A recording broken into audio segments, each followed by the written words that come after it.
My presentation today is on Toussaint Louverture, the slave who defeated Napoleon. Napoleon was one of the greatest generals who ever lived, but at the end of the 18th century, a self-educated slave with no military training drove Napoleon out of Haiti and led his country to independence. The remarkable leader of this slave revolt was Toussaint Breda, later called Toussaint Louverture, and sometimes the Black Napoleon. Slave revolts from this time normally ended in executions and failure. This story is an exception. It began in 1791, the French colony of Saint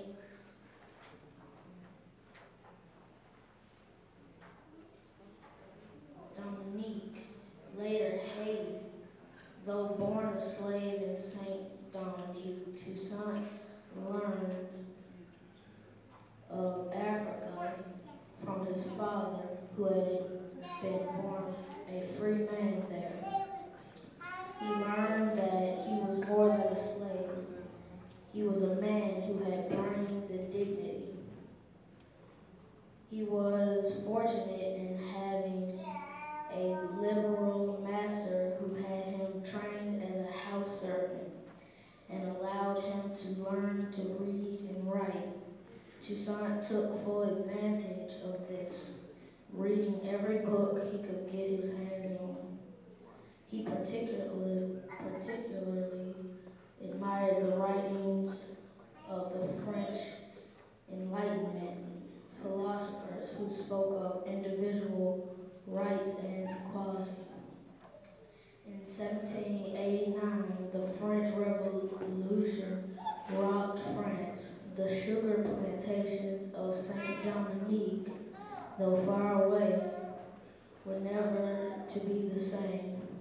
Spurred on by such Enlightenment thinkers as Jean-Jacques Rousseau, the early moderate revolutionaries considered seriously the question of slavery. Those moderate revolutionaries were not willing to end slavery, but they did apply the rights of man to all Frenchmen, including free blacks and mulattoes, those of mixed race.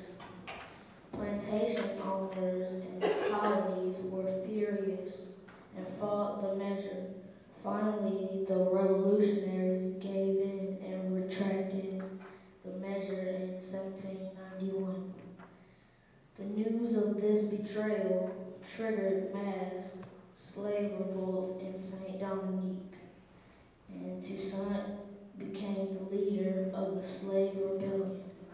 He became known as Toussaint Louverture, the one who finds an opening, and brilliantly led his ragtag slave army.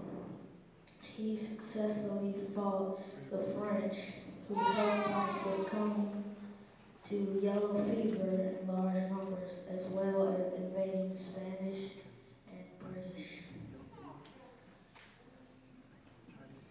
By 1793, the revolution in France was in the hands of the Jacobins, the most radical of the revolutionary groups.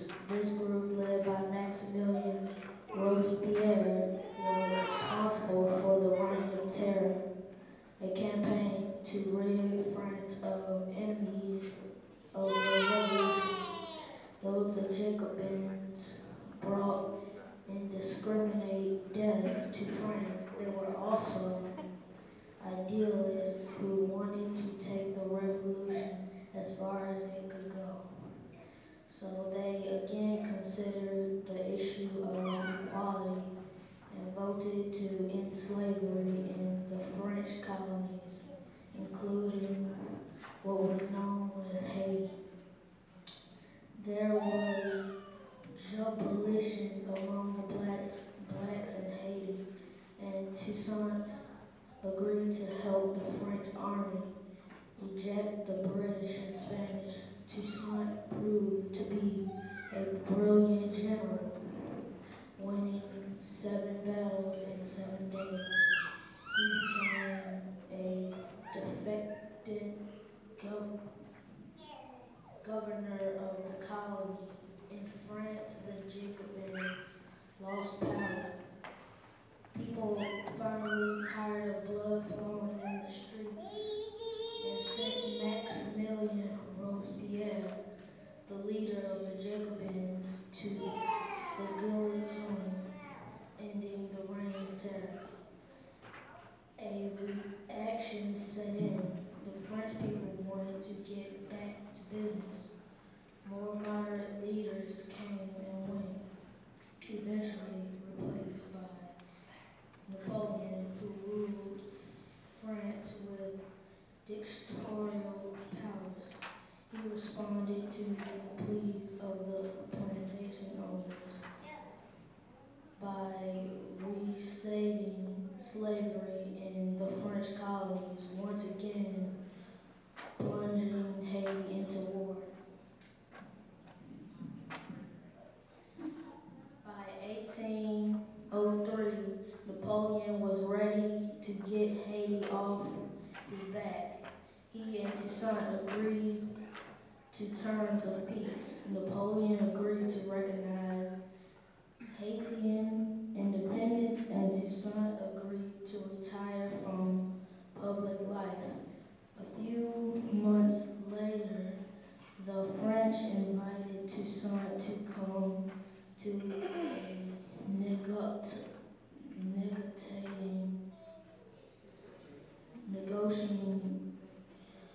negotiating meeting with full safe conduct.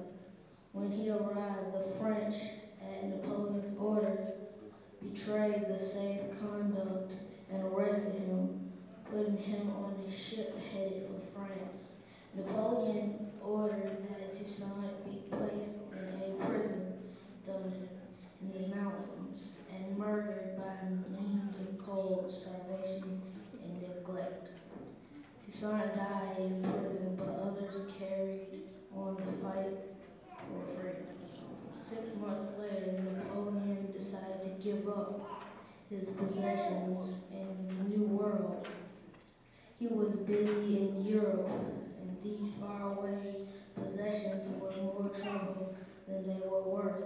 He abandoned Haiti to independence and sold the French territory in North America to the United States, the Louisiana Purchase. To say, Napoleon merely remarked, "What could the death of one wretched Negro mean to me?"